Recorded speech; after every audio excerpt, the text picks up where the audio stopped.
అయితే దీంట్లో ఏంటిదంటే రేవంత్ రెడ్డి గారు సమాధానం చెప్పాలి.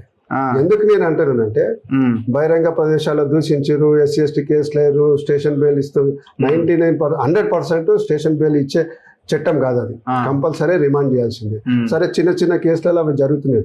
ఇంత పెద్ద రాష్ట్రం ప్రపంచమంతా మాట్లాడుతున్న కేసులో కూడా ఇంత నిర్లక్ష్యం చేస్తే దీని బాధ్యత ఎవరు? హోమ్ మినిస్టర్ నీ చేతులు ఉంది కదా. సివి ఆనంద్ గారు చాలా నిజాయితీ గల ఆఫీసర్, స్ట్రిక్ట్ ఆఫీసర్ అంటున్నారు కదా. మరి ఎక్కడ పోయింది నిజాయితీ? ఎక్కడ పోయింది నువ్వు చట్టం? ఎక్కడ పోయింది రాజ్యాంగం? ఎక్కడ పోయింది? దీన్ని మేము మాట్లాడాల్సింది కదా. మీరు అంటే క్లియర్గా తెలంగాణ సమాజం అంతా ఒకవైపు, మీరు మార్వాడీలకు ఒత్తాసు పలుతూ బీజేపీ ఎట్లయినా పోయింది, కాంగ్రెస్ కూడా అట్టే పోతుందా? ఎక్కడ పోతున్నది? నేనేమంటున్నా, మా డిమాండో ప్రజల డిమాండో కదా. బహిరంగ ప్రదేశంలో పన్ను విరగొట్టి దాడి చేసి కులం పేరుతో దూషించిన ఇంత పెద్ద కేసులో కూడా నువ్వు న్యాయం చేయకపోతే నాకు ఏ కేసుల్లో ఎస్సీఎస్టీలో న్యాయం చేస్తావు? ఏం చేస్తావు? ఇప్పుడు మేము ఎవరిని అడిగే పరిస్థితి లేదు. కలెక్టర్ ఏమంటారు? కలెక్టర్ గారు ఇమీడియట్ గా డిపార్ట్మెంటల్ ఎంక్వైరీకి కాల్ఫర్ చేశారు. 1 వీక్ లోపల రిపోర్ట్ ఇస్తే మేము తప్పనిసరి దాని మీద కేసుకు ఎస్సీ కేసు కింద మేము రిఫర్ చేసే. ఆలోపైన ఛార్జ్ షీట్ వేసి పడేస్తే ఇంకేముంది?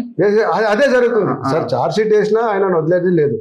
యాజ్ ఎ డివిఎంసీ మెంబర్ గా ఇంత పెద్ద కేసులో కూడా నేను న్యాయం చేయకపోతే నేను ముందు వేస్ట్ కదా.